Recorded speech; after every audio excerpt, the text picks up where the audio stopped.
Colby Miller. I'm one of the marketing managers for DataRobot. We are one of the platinum sponsors here at Collide this year. We've been very pleased to be here. It's been a lot of fun talking to a lot of you over the past couple of days about where everyone is on this crazy AI journey, and we're going to dive a little bit more into that in our panel session today, the title of which is From Mirage to Mastery, Navigating the AI Landscape Beyond Empty Promises. So we're really going to take this in sort of three phases. We're going to talk with our panel here, who I'll introduce in a moment, about the challenges of increasing that AI maturity, getting on the road to getting real business results and outcomes out of AI, some of the challenges that some of the folks have experienced along the way in their journey.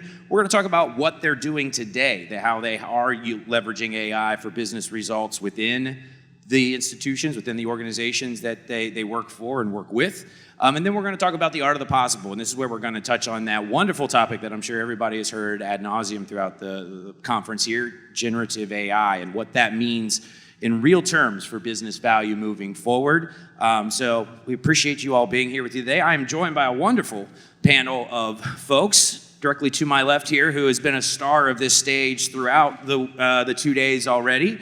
Miss Selma Dogic with Carter's.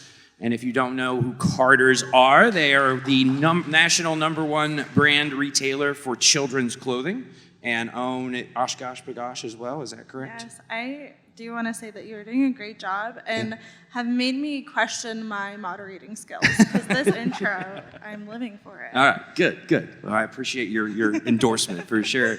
To my next in line here is Mr. Jason Harper. He is the managing director for RXA at OneMagnify, who is one of our strategic partners with DataRobot and is really helping to guide customers on that AI journey and really helping them to implement the solutions that are getting real results, and we'll talk about some of that in specificity.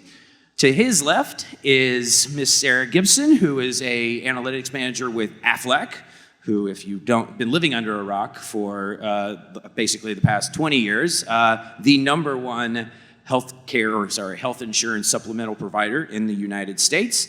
And then finally on the end there we have Ms. Jessica Lynn, who is a senior data scientist with DataRobot. And so we will be giving perspective of kind of some end users and end customers of AI and that are leveraging, and then of course with Jason and Jessica kind of chiming in on what they're seeing broadly across the customer set that we're engaging with. So I'm going to start off, Selma, if you don't mind, coming to you first. So maybe give us just a little bit of an overview of how you at Carter's are leveraging AI right now, and kind of briefly, but then talk about what were some of the challenges of getting there as you've seen that occur?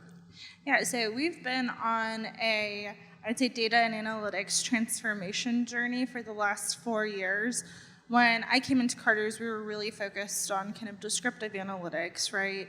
So telling the business what happened. We had a really central data and analytics team that was building out all of the dashboards and data products. And when I came in, we wanted to look forward to more predictive analytics, right? Diagnostic analytics, so telling the business what happened, how can you make something happen, and scaling that throughout. So there was a big focus on self-service analytics. When I look at now, right, our current landscape and how we're leveraging AI, we have the DataRobot platform that we're leveraging more as a citizen data scientist platform. So we're enabling business users to build and scale their own ML models.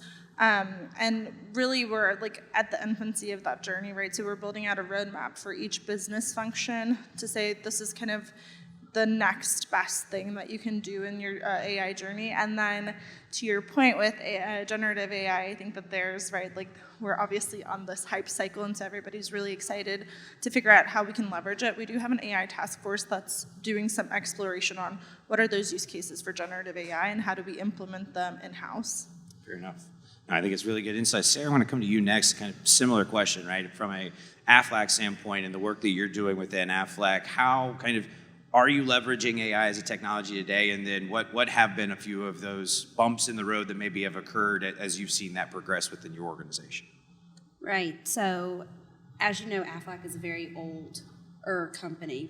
So trying to get buy-in from the business is one of our hardest challenges. I feel like it should be this way. And why is your model telling me something else. So us having to say, well, you want to just add a feelings button because it'll make it all better, has always been our joke, but really showing how the model works, how their actual features that we pick out are influencing our volumes and our projections has really been the best way for them to get a buy-in. Gotcha. No, that makes a lot of sense. In fact, I know Selma sitting in on your panel that you hosted yesterday, that explainability issue was top of mind for pretty much everybody. And it's one thing to have the functionality of of AI within a platform and your data all put together, but at the end of the day, if the bigwigs in the C-suite aren't buying into it and aren't investing into it, it's not really going to go anywhere. I want to add to that too. I think because of so much of the hype around generative AI, there's a lot of this push to like move fast, do something, right? And you kind of end up, if you appease, right, putting the cart before the horse. And I think that's like one of the biggest challenges in implementing AI or ML across organizations is really getting stakeholder buy-in, but buy-in in the right way, right? Like not just like, oh yeah, I care about it because it seems important in the broader landscape, but I care about it because I know that it's going to have a business impact and it's going to help me like grow my business, right? And that by far has been the most difficult. Very good. Jason, coming to you, I'm guessing that this resonates with you is probably a tale that you see with the RxA OneMagnify as you are working with customers and almost being that counselor and consultant along the way of how to position that to their stakeholders and decision makers, right? Well, I think, yeah, what we're seeing is there's just such a wide spread now when we talk to organizations, like where people are at, and some folks are in the, oh my God, I need a task force, and I need all this, like, because I the leaders are hearing this from their peers, and they don't want to get left behind, and there's like this kind of fear of missing out mentality too, and it's like a race, right? And it's sort of like the constant reminder that we have is like, well, let's just take a step back. What do we want to get out of this? Like, we don't need an AI. Like, no, like what are we trying to do? And then can these things solve it, right? And so helping folks sort of deal with the hype cycle machine and that, and then really get back to basics of like, okay, like let's have a roadmap and a plan and we can execute this, right? So it's sort of like having those conversations. And there's a variety of people at different ends. There's a variety of sort of like folks sit across like that wide spectrum too, right? There are also some people who are at the other end where they're like, we're not ready.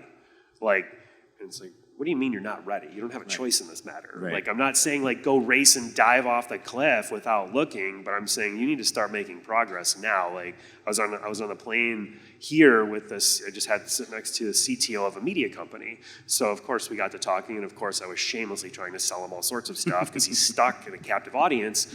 And the conversation though, it was clear like he doesn't want anything to do with AI, machine learning, and all that. Like, that's a later thing for him. He's like, we're not ready. We got to do all this stuff. And he's telling me all this stuff. And it's like, there's a balance there. So it's helping folks sort of like get into that spectrum of making intentional, productive progress. Yeah, that makes a lot of sense. Actually, I was part of a panel on Monday at another event in Nashville. And that was a big talking point of if you are waiting until your data is all nice and tidy and buttoned up with a bow to start down an AI journey, like you're never going to get there. It's never going to happen. So you need to be thinking about these things in, simultaneously. It's not a consecutive like order of operations. So just to you, I mean, from a DataRobot standpoint, right? I mean, obviously the platform has been around at this point 9-10 years. You've been with the company, I believe, 6 or so, 6.5, is that right? And so I'm sure this is a common tale of that whole AI maturity curve, right? And how we are communicating to customers about that. How have you seen that evolve in your time with DataRobot? Yeah. Evolving over time has been an interesting point where, yes, to your point, it can be very hard to get past that initial, I feel like this is always true. It's someone who's been successful in their field, who's someone who does have a really deep understanding. But then we have to go through that process of let's scale this, let's accelerate this, let's further personalize this, and making sure that their experience with that is still, it's still lived in, it's still true, but how can we improve upon this? Another flavor to that, though, is also working with the data scientists, which I do quite a lot, is trying to help them understand that yes, there is a data scientist way to do it. There's a certain way that you can say is the perfect path. However, we do still need to take the business stakeholder into account. So these feelings, their lived-in experience, also need to be incorporated into whatever you're building. It may not be perfect. It may not be the exact way that you wanted to approach it, but it still needs to be incorporated. Yeah. No, fair enough. I think so. I do like to pull the audience with these things a little bit of kind of on this concept of an AI maturity curve.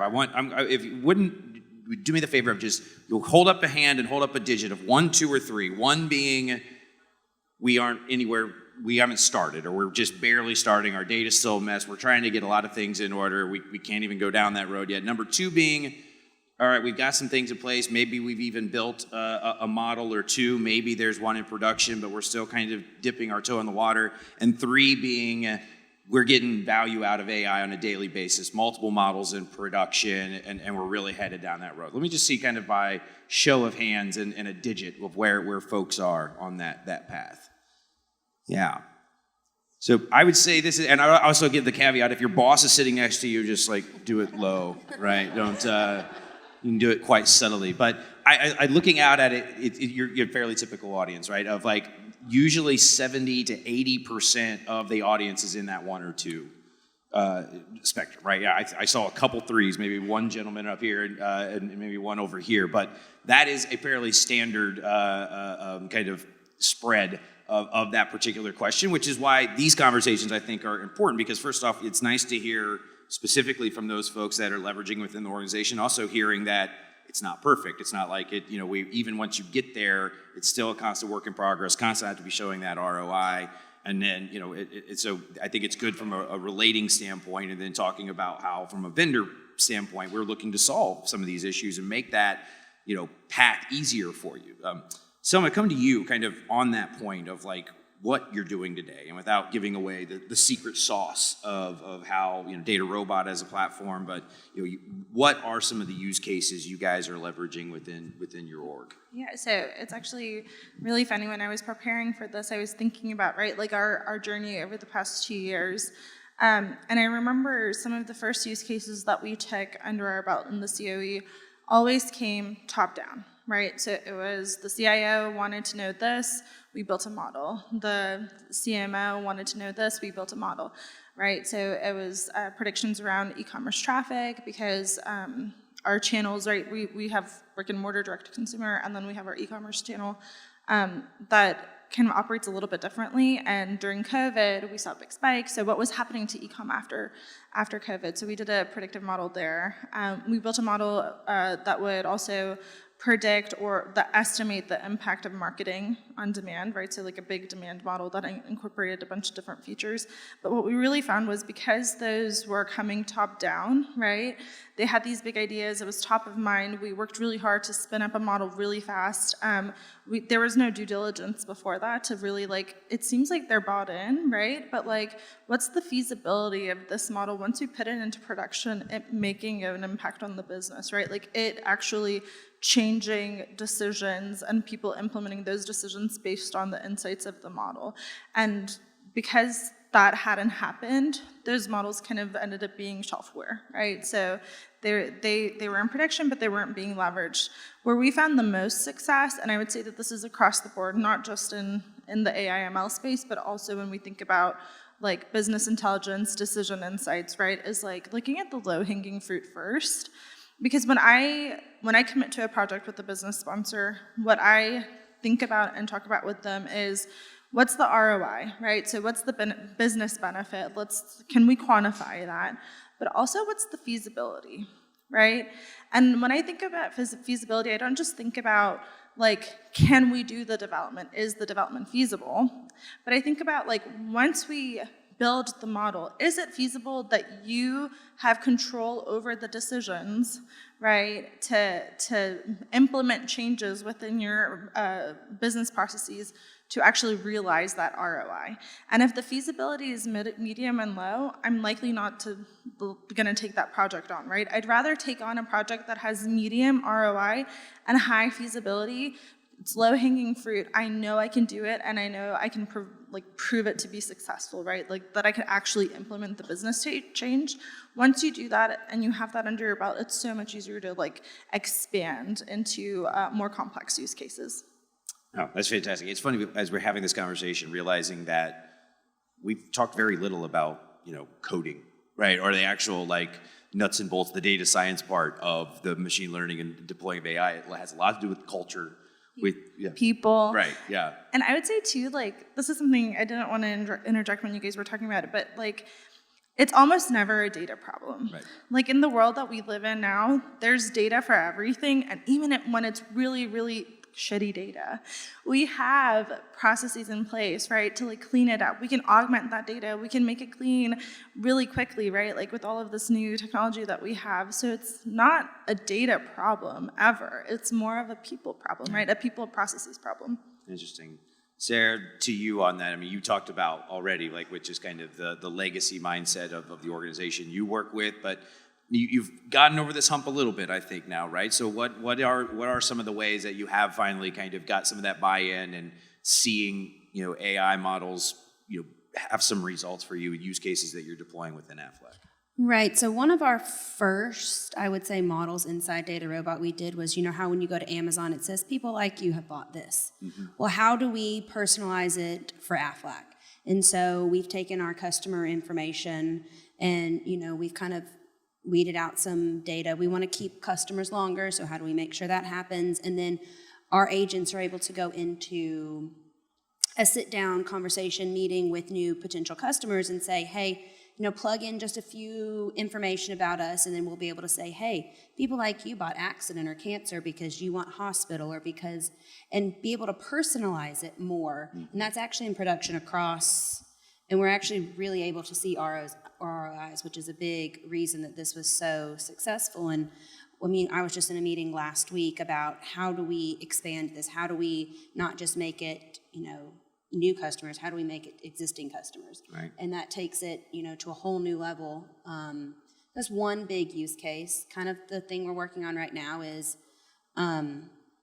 dormancy and keeping customers longer. How do we identify a customer that could potentially leave based on other customers who have left? And how do we implement something based on our model? Right. Like we see that they haven't filed a claim or they've called the call center 30 times. How do we mitigate that before they leave and try to get them back in the green, as we call it? Right. No, fantastic. And I think like the concept of the low-hanging fruit and something like a propensity to buy model, I think is obviously one that if you're showing some bottom line impact, that's usually going to get some approvals up and down and maybe open up some other doors for go down other paths. Jason, I know that propensity to buy, use case within the healthcare space, I know it resonates with you and RXA with some of the work that you've been doing in the automotive space. Maybe speak to that from how you've gone down that road with customers and are showing that value from the models they've deployed. Yeah, I think Jack probably spoke about this today. Jack's one of the, if you guys have a chance to talk to Jack, he's in our booth.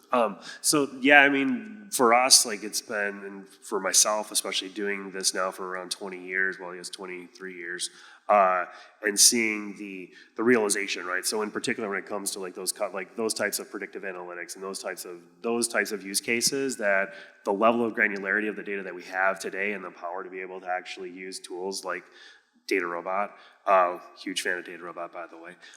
And I think, seeing how, especially in automotive, where you have it's a very considered purchase, right? Insurance, very considered. Automotive, very considered. For most folks, it's like that second most expensive thing you're going to purchase next to your house. And for a lot of people, it is the most expensive thing you're going to purchase. And so being able to really get into granular lifestyle type data points, behavioral data points, and that combination of watching you sort of through this life cycle and being able to have really tailored, personalized communications being sent based on where you're at in this propensity and looking for those little indications of being able to say, oh, this has occurred, now you're likely, or now some, and being able to do that productionalized at scale, it's honestly really just, it's incredible that is the low-hanging fruit. Like that is incredible incredibly powerful, incredibly valuable, and that is literally low-hanging fruit now. So it's like super exciting to see that because, you know, when I got started, that we were trying to do this stuff in Excel,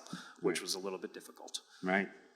Just from your standpoint of positioning DataRobot for customers, how do you go about helping them identify what that low-hanging fruit is, right? Well, what are those quick wins that we can get to get buy-in? How do you go about that conversation? Yeah, a lot of brainstorming. We use, you know, the past of everything that we've worked on across the past decade at DataRobot to try to kickstart some ideas. One way that I think is interesting to start a conversation, this leads to the feasibility, is asking, let's say we have the perfect solution. What does the implementation look like?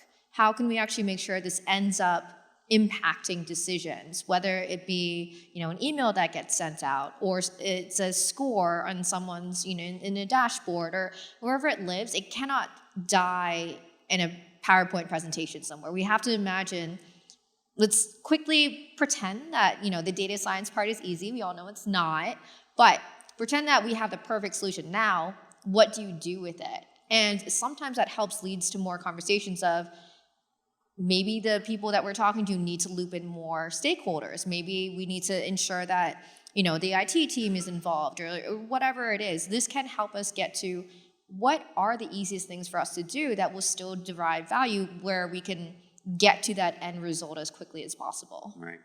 No, that makes sense.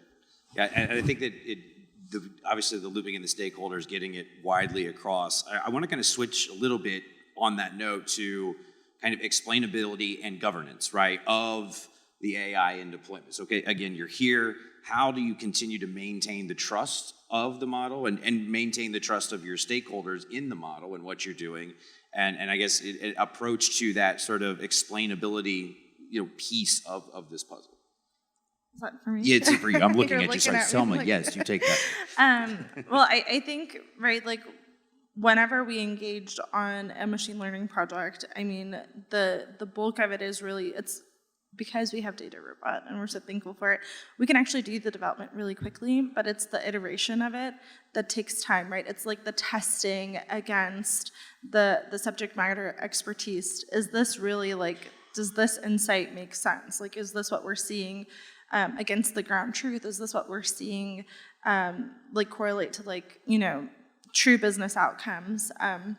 So doing a lot of that testing. Once we put a model in deployment, I will say that a little plug, and I don't want to be shameless about it, but with DataRobot, because they have the ML ops piece of it, we can really monitor the performance of our models to make sure that, again, they're maintaining their accuracy, but also when we see the data drifting, so the insights are kind of like drifting outside of the norm, we can then go and address that, and that's been really insightful for us. But it's always like that communication with the business leaders and with the business implementers has been really key. Again, it's really the people processes, and staying in line with them is what helps us kind of expand, right, machine learning at Carter's, and the explainability of it too. Again, it's just making sure that we're validating against the real world. Right. Sarah, for you, is it from an explainability standpoint and that governance, you know, how are you guys approaching, like, your governance of the models? That is a similar approach to what you're hearing from Selma? Very similar to what she said. But I also think, as everyone has said, kind of bringing in stakeholders, it's helped us not be so siloed. And that was a big part, like, issue that we had, you know, 5+ years ago, is that we did our own thing, and then the business did their own thing, and we kind of might have conflicting numbers that might not help. But, like, now that we're able to, you know, I think COVID helped in a way a lot, made us reach out to people more. It has definitely closed the gap. So if they're kind of like, I'm not really sure, but, you know, the model says it's great, we might go back and recheck, might try to do some different things because they know the business so well. Right.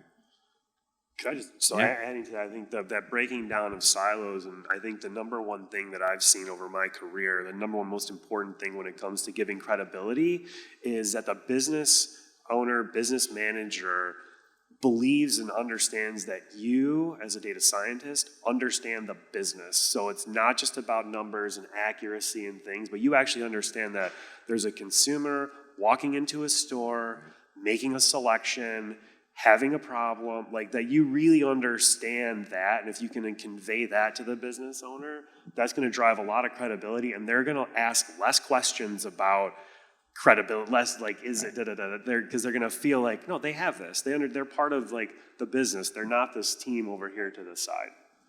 I feel like we maybe should have titled this session the human side of AI. Like, I think that we keep going back to that concept, right, of that it's, you know, the data science part, as you've mentioned, Jess, is not the easy part, but at the same time, it is about people issues and understanding the business. And so I guess, you know, and talk a little bit, Jess, from a product standpoint, because while you aren't shameless about the plug for DataRobot, I will be. But, you know, obviously, explainability, monitoring of the models, and we can even kind of use this to transition to that generative AI talk, because metrics and monitoring of Gen AI applications absolutely crucial. Talk about how that approach from a product standpoint for DataRobot and why that's so important. Sure.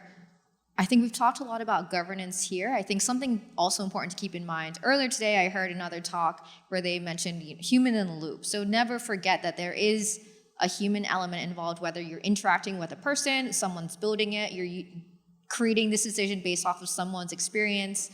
There is still a human, and you need to take that feedback into, like, as you're using the model, either have a human in the loop to be part of this decisioning process, or as time goes on, you know, either build in guards. So as we're watching the drift, so, you know, as we're looking at drift over time, assessing how should we be changing the results of how we're using this model based on how people are actually using it. How you imagine, there is a difference between what you expect going in. You build a model, you have expectations, you want a person there to be involved in the process. That's a late notification over there. And people are gonna, the way that it's used in practice will continue shifting and evolving over time. This is incredibly true for generative AI. For predictive AI use cases, typically when your engagement, something shifts within the demographics that you're working with. That's typically where you see the drift happening. But on the generative side, you have this idea. Maybe you have a chat bot that's asking questions. Are people shifting the way that they interact with this bot over time? What kinds of information are you producing? How can you make sure that it continues to line up with user expectations over time? So the two sides are, like, within DataRobot, there needs to be humility in your models involved, because data science, as much as I love data science, I think this is an incredible field. It's never the end-all be-all. You need to have some humility in how the predictions are produced and how they're integrated into that end result. You need to monitor what's happening over time and continue improving and reframing what you've put out in the wild. And you need to make sure that you're staying on top of how your end user is interacting with it. Right. Yeah. Did you have a follow-up on that? I can see the wheels turning. Yeah, I can't help myself. I'm sorry. I think just what you're saying too. Like, when I hear that, I mean, I always believe that the dirty little secret of data science is that it's more of an art than a science. And so incorporating that human in the loop, the thinking of, like, it's never perfect, you just run out of time, is sort of like the same cause. It's something that's like evolving, and the human brain, and you're here watching and understanding and thinking is like critical regardless of what the machine is telling you. Fair. No, absolutely. Again, the human side of AI. That's what we should call this session. So, all right, if we switch to kind of talking more, kind of looking forward right now, and obviously generative AI being a big part of that, but we can't have that conversation without talking about the ethical element of it, right? Obviously, there's been multiple panels that have occurred here this week talking about the ethics of AI and of generative AI. You can't open up your phone or a news app without seeing that. I know for a lot of my family, when I told them I work for an AI company, they were for sure it was Skynet from Terminator. There's just perception out there, and rightly so, right, of the considerations of the ethical element. And even as Jason, you were talking about, like, the use case of kind of your customer life cycle, right, and the granularity of the data that is being considered there. like that has to come into play. We have to have that consideration. So I guess I'll start, Selma, with you from a Carter standpoint. What are some of those ethical considerations that are, or questions that are coming up either from your customers or within inside the organization about how to sort of ethically apply this technology? Yeah, I mean, for us, the foremost kind of concern is actually around privacy, right? And so that has a little bit to do with the ethics of it. We want to make sure that we are being responsible with the people data that we have and own, and particularly around our customers, right? And so there's a big concern around that, and that's been the biggest consideration. But another thing that I've, even yesterday we talked about this, is that these models have real implications, right? Like real world implications. I mean, I remember we were talking with the global head of Randstad, data science for Randstad, and he was saying that like they use this to determine who goes to the next round on an interview, right? They use this to determine who to interview in the first place, and those can be like life-changing, right, decisions that you're letting a model make. And so same for us, like when we look at partnering with people analytics. These are life-changing, results sometimes, or decisions. Same thing around our customers, right? No, that might not be life-changing, but there are implications there. We want to make sure that we're being fair, that we're being inclusive, and that we value our core values, right, of inclusivity and diversity. So there are really kind of big implications around that, and I would say for us, especially around generative AI, it has always been around the security and the privacy risks, but of course, the ethical implications of it as well. Sarah, I'm guessing again from your opening statement of kind of that mindset, maybe a little old school mindset of a company of this path down AI.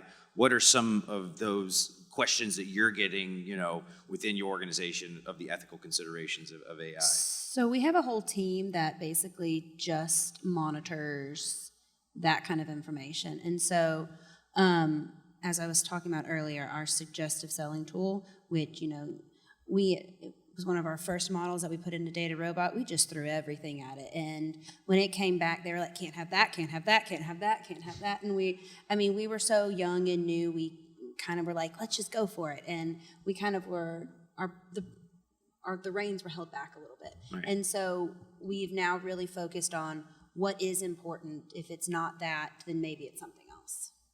Fair.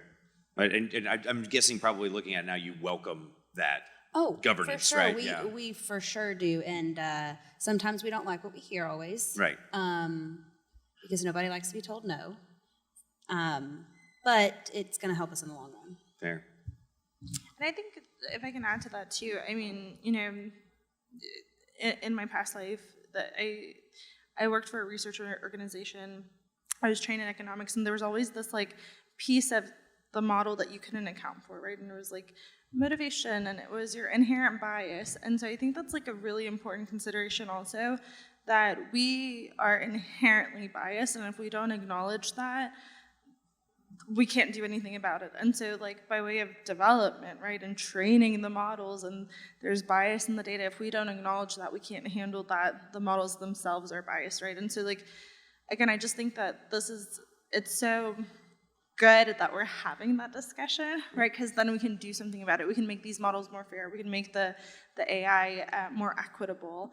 And if we didn't, then just inherently we would be perpetuating that bias. That's fair.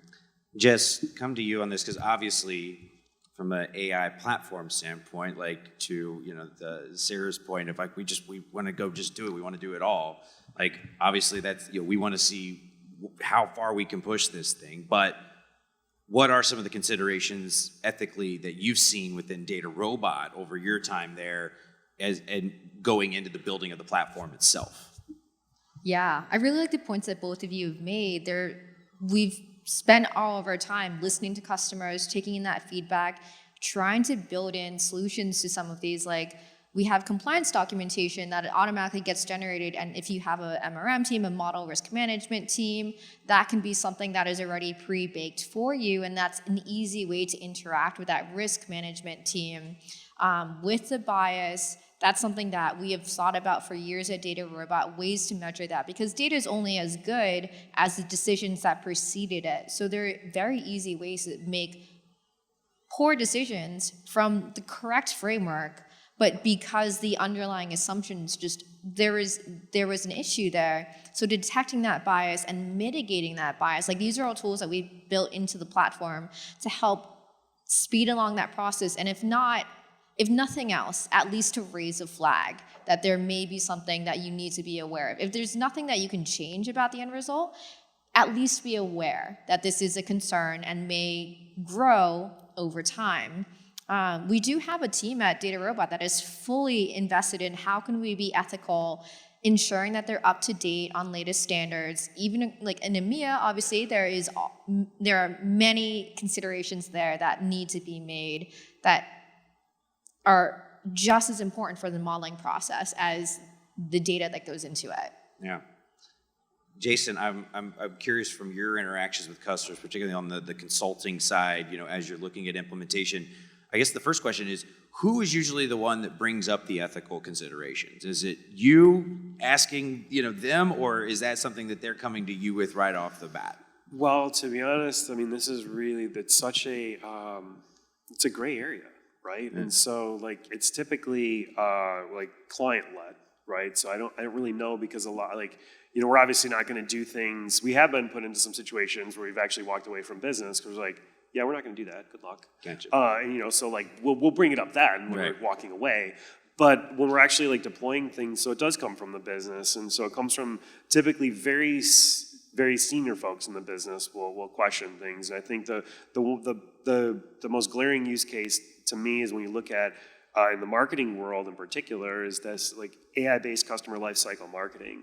There's a point here when we get so much data on folks that the marketing efforts move beyond influence and into like, coercion, right? And you're going to have people doing things that are like so far departed from their best interest because this stuff is really friggin' powerful. Mm-hmm. And so it's like, but where is that line, right? Like we're at a stage where it's like it needs to be discussed. Right. Do you think how much of that then, how much is the user kind of responsible there, like, or as opposed to the businesses that are pushing it out there, right? Because they'll just say, "We're just advertising, right? We're just advertising." And yeah, but we're at a stage where no, right? So right. Like, yeah, it's subjective, and it has to be like that's where the human element's going to come back again, right? Yes, mechanically you're doing this, and mechanically, yes, we all have free choice. However, like no, right? So like that's where it's a shared responsibility too. I think it's the tools, the consultants, the clients, right. Everybody in between. Right. Oh, interesting. So, right in line with that, of like consideration of the power of this technology, right? We're in this world now of generative. I think that we're obviously still sorting through the noise of generative. I think, right? We obviously, I know I've got a chat GPT on my phone that I've leveraged maybe to print out some questions for this panel, maybe. And we're seeing it utilized in sort of what I would refer to as kind of these front-end things, meaning like within sort of business process, like a lot of sort of the front-end stuff, like, generating of questions for a panel or generating slides, all this sort of things that you can do where we maybe haven't seen yet so much like the output or business results that the power of generative AI can drive. How are you, Selma and Carter's, thinking about that now? What opportunities do you see with generative as you look into the future? So I will say that I have kind of two frames of mind here. The first one being, right, like I will admit, on this hype cycle, we're trying to figure out how can we leverage it, how can we be early adopters, right? And I think that the ways that are prevailing have been kind of people processes, right? So how do we augment these processes? How do we make people more efficient at the jobs that they're doing? And then how does that increase efficacy, right? So how do they do their jobs better with this, with generative AI. I would say that for me, though, when I think about like big picture, I want to use this as an opportunity to also kind of inform our strategic roadmap, right? Like our strategies around AI and ML. So, the Gen AI is just a piece of it, right? And so like, how do we approach this? How do we look forward in the next 5 years to say like, everything's going to change, right? Like I can't tell you what this is going to look like in the next 5 years, but I know that whatever the change is, this is how I'm going to approach it. Like these are the values that I have. These are my principles around decision analytics and data science. Then the other piece of it too is that I think that there's this huge unlock, and to your point of like, when we look beyond people processes, right, and the way that people work, is like, how does this like inherently change the way that we like live, right? So the way that we shop. Like when I think about our business, we care deeply about our products, our customers, right, our sales, and so like, how can I use generative AI to change the way that people shop, right, so that they're shopping better, so that they're shopping more, so that like they're buying more of our products, and I think that that's going to be a huge unlock that I just don't think that we're quite there yet. Fair. Sarah, for you, how do you see generative, not only within your organization, but within your industry itself, right, the insurance industry? What do you see, if you had to crystal ball that a year or two out of like how generative AI gets applied within Aflac and within your space? So I think a lot, as she said, has to do with the people, the people processing the claims, the people taking the calls. How do we take generative AI to the next level that way? How do we make sure your bill is applied correctly to the right policy that way through AI? Right. That's the way I feel like that the insurance industry is going to go. Fair. And I think it can apply to any number of industries, right? I mean, but beyond retail and health insurance, but even if we think about manufacturing and supply chain and all of these sort of things, there's a lot of opportunity there because there's a human element to all of those things. Just from a DataRobot standpoint, obviously now we too are trying to ride this hype train, right? We're scrambling to get generative AI capabilities within the platform because it's being called for. I mean, I've only been with the company for 7 months, and I know that we've completely changed our messaging and everything, in the time that I've been there around, generative AI. So, when you look at like what we have today, right, and the capabilities, but I know that you also are passionate about it's not just Gen AI in a vacuum, right? It has that predictive sort of legacy AI, if you will, element to it as well. And I know that this is something that you're passionate about, so take it away with that prompt. I mean, just to set the context, generative AI right now is the absolute wild, wild west. Every day, it's changing entirely over again. And for me personally, this is a very fun time in my life because it really scratches that startup itch. I love going through and be like, this is a brand new problem. We're diving into this together. But so it's interesting to your hype cycle comment. I'm not fully sure that for machine learning that we're fully out of that hype cycle either. And we're just jumping straight in with generative AI. So from the DataRobot platform, our viewpoint is we do have an opinion, but it is changing day by day. So the goal is be as flexible as we can, be as interoperable as we can, be as open to how can we fit all these very rapidly changing solutions into a pipeline that makes sense. It's not just about experimenting. It's not just about building a use case, but how can we ensure that there is still real value at the end of the day? How can we make sure that we're still monitoring, that we're still governing the output of what comes out, whatever it may be? For chat applications, there is a very clear human in the loop. For some, that intersection that you just mentioned of where we have a combination of both generative and predictive, they're layered together. The intersection there is, I think, where we're really going to find value, but that requires extra work from stakeholders, that requires a lot of extra work from the pipeline. Governance of that is going to be a whole layer that we're all kind of discovering together, but flexibility is the most important part in this right now. Don't get locked into a single ecosystem that says, we have this vector database, we have this tool, these are what you're going to use. It changes every single day. Right.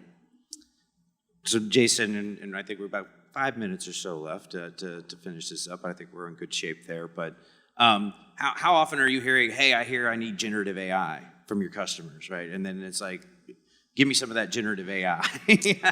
Yeah, and how are you addressing that in the market? Yeah. Yeah, I mean, constantly, right? Like everybody, but it's that mix I was talking about earlier where some are like, I need a generative AI, right? And it's like, well, let's talk about this, right? Yeah. So really it's about finding those use cases, right? And like helping folks really understand like how it can be working. What we're seeing now though is this move to, I don't need Chat GPT because I don't want everything out there public. I need I need my own LLM. I need to train in my own personal data. And so we are actually having success with that. I think that's the real, when we get into highly personalized, right? I mean, from a business perspective, customized, right? Proprietary applications of it that are trained on your proprietary data that is not out there in the public. Like, that's what we're seeing. I think we deployed like our first one of those somewhat recently. And I think that's where we're seeing the biggest real value. I will say, when I look at this world, like there are real practical applications that are in play right now, and I see as a business owner, like my legal bills are going down because, like, holy cow! Like, if I were an attorney, like a contract attorney, I would be scared shitless because like you are no longer needed, and no business owner likes you.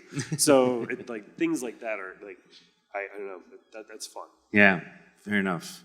Well, guys, I think it's the type of conversation that will obviously continue on, in the halls here as we go forward and the conferences.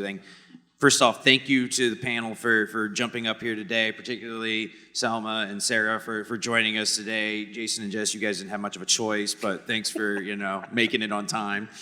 Jason particularly. No, but thank you all so much for coming again. My name's Colby Miller. I'm with DataRobot. If you want to continue this conversation with any of our panelists, we will be at our booth, which is directly out that door and next to the candy station for who else needs that afternoon sugar jolt. But we appreciate your guys' time very much. Enjoy the rest of your day. Thank you.